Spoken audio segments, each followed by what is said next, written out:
And I said, no, you need to leave. You came in here to get your stuff and now you need to go. What's up, y'all, and welcome back to Horror Stories. This is horror story number 5, and it's going to be titled, He Refused to Leave My House. Now, if y'all thought last story was me being a clown, this is me being the whole freaking circus. So this story is about a person that I previously told stories about. I can't remember what name I gave him in a previous story, but this is the same guy who tried to make me his girlfriend and proposed to me whenever we were in New Orleans. So if you haven't seen that story, go back and watch that. I believe that is horror story number 3. So let's just get right into the story. So like I told y'all in horror story number 3, I did continue to see this person even after all the weird things that happened. So this is maybe 2 or 3 months into into me being his girlfriend. So this person had anger issues and other issues. He was very emotional. So this all starts with us at a nightclub. And this is a nightclub that is actually in City Center. It's called Mona Lisa. I don't know if you guys know of it, but it's actually a really cool little spot. So we were there, and it was me, the guy, and then one of my best friends and her boyfriend. And we were all out together. We had all been drinking a bunch. So me and Jay ended up getting in an argument, and I'll be lying to you if I told you that I remember what the argument was about. I don't remember at all. But I do remember it got really heated. We were inside the club. There ended up being yelling and all that kind of stuff, and people were asking us to leave, and it just got really, really intense. So I'm definitely not an angry drunk, but your emotions are heightened whenever you're drinking. So he was yelling at me, and I was saying things back to him that I would not have said had I just been in my right mind. That's why I no longer drink heavy when I'm out on dates or if I'm out, whatever. So me and Jay end up getting in a fight in this club lounge type thing. And my friend and her boyfriend, I think they were really tipsy and they were just talking to each other in a deep conversation. And they really weren't paying attention to what was happening with me and Jay. And then when I kind of made my friend aware of the situation, that I was feeling uncomfortable, that I just wanted to leave, she didn't want to leave. So she was like, I'll go talk to him. You just sit. She wanted me to just sit with her boyfriend. So I just sat with him. She went to go talk to him. And I guess I didn't go well because when she came back, she was like, no, we're leaving. He's crazy. There's something wrong with him. So I was like, okay. We end up getting in an Uber. And keep in mind, I've had other situations with this person that has made me think that they were unstable and has made me question my safety when I'm around them, which is why I should have discontinued my involvement with this person in the beginning anyway. So me, my friend, and her boyfriend end up getting in an Uber and going back. And as we were heading back, I just had this weird feeling that he was going to try and show up at the apartment if we went back. So I was like, let's not even do that. Let's just go back to my friend's boyfriend's place because he lived pretty close by too. So we end up going there and we just sit and chit chat for maybe 2 hours. And at this point, it's maybe 1 a.m., maybe 1:30 a.m. And I'm like, okay, it should be safe for me to go home. So I go home, and who do I see standing at the entrance gate of my apartment? Jay, of course.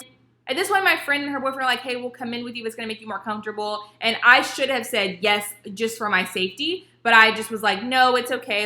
So I went ahead and let my friends leave just because I know I kind of inconvenienced them with going back to his place and then them driving me back. And I didn't want them to have to stick around. I get out of the car and I'm like, why are you here? And he said, I left some of my stuff for work and I need you to let me in. So I said, okay, I'll go get your stuff and I'll bring it to you. And he's like, no, I don't want you touching my stuff. Like a crazy person. You just want to force your way into my house. So it's late at night. I don't want to argue. I don't want to stress. So I tell him no one more time. And once he insists, I just say whatever.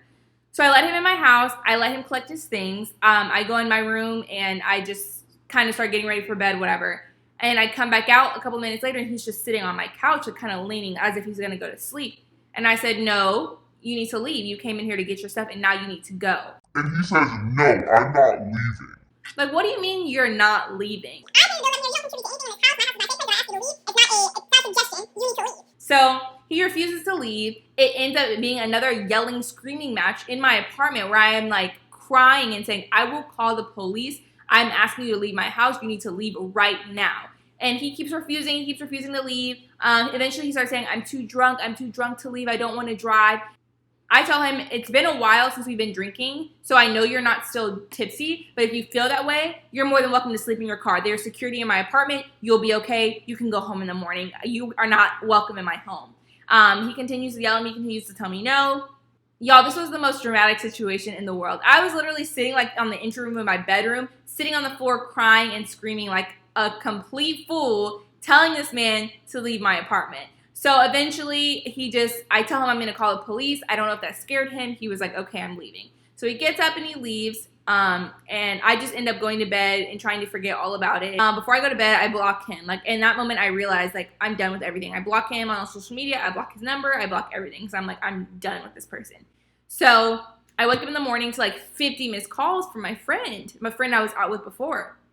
And she was like, hey, have you talked to Jay? And I said, no, and I don't plan on it, and you don't need to either.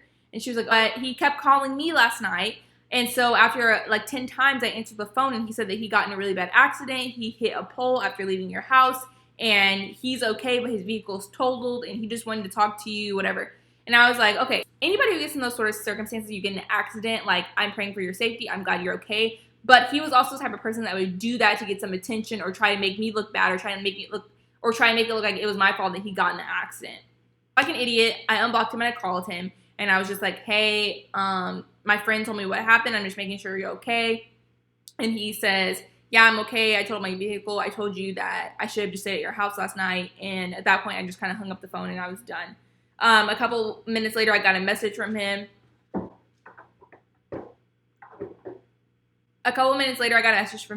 Saying like, hey, next week, can we please sit down and talk? I really want to talk to you about what happened. And I really want to apologize to you. And like Anita Nigger dummy, I agreed to it.